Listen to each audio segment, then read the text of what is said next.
आलिया और उस लड़की से दस्तबरदार हो भी जाए तब भी मैं अपना बदला चुका कर ही रहूंगा। उसे उसकी मंजिल तक पहुंचा कर ही दम लूंगा, अगर सांसों ने साथ दिया तो।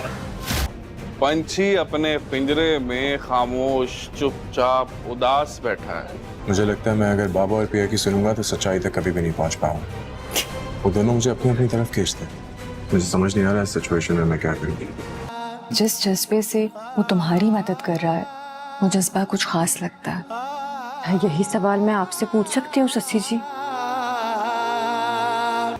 लेकिन हम क्या इतने मजबूर हैं? शहर में कानून और इंसाफ नाम की कोई चीज नहीं है। पिया जी, ये शशि जी।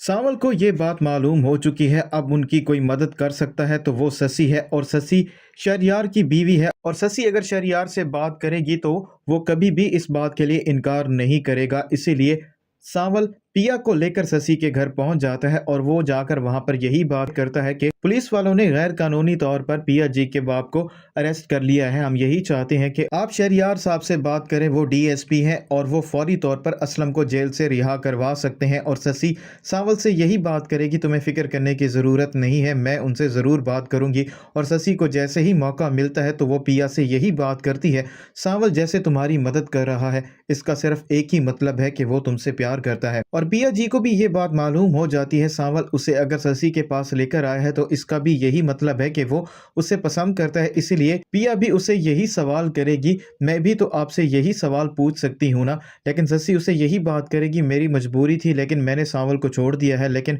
तुम कभी भी सांवल का साथ मत छोड़ना। और वहीं दूसरी तरफ सेठ दाऊद से ये बात बर्दाश्त ही नहीं हो रही होती कि सांवल उनका साथ दे रहा है, और वो यही फैसला करता है क्यों ना सबसे पहले सांवल को ही रास्ते से हटा दिया जाए ताकि उसका काम आसान हो जाए। इसीलिए वो अपने गुंडे भेजता है और सांवल पर हमला करवाता है, और खुशकिस्मती से सांवल की जान नहीं जाती बल्कि गोली उसके बाजू को छूकर निकल जाती है। सांवल जख्मी हो जाता है और सेठ दाऊद के भेजे हुए गुंडे वहां से भाग जाते हैं, और पिया बहुत ज़्यादा परेशान हो जाती है और वो फौरी तौर पर कैसे भी मैनेज करके सांवल को हॉस्पिटल भी लेकर जाएगी। और सांवल पिया जी से यही बात करेगा, मैंने आपसे यही बात की थी, आपको घबराना नहीं है, अभी तो हमने ये जंग शुरू की है और आगे बहुत लंबा सफ़र है।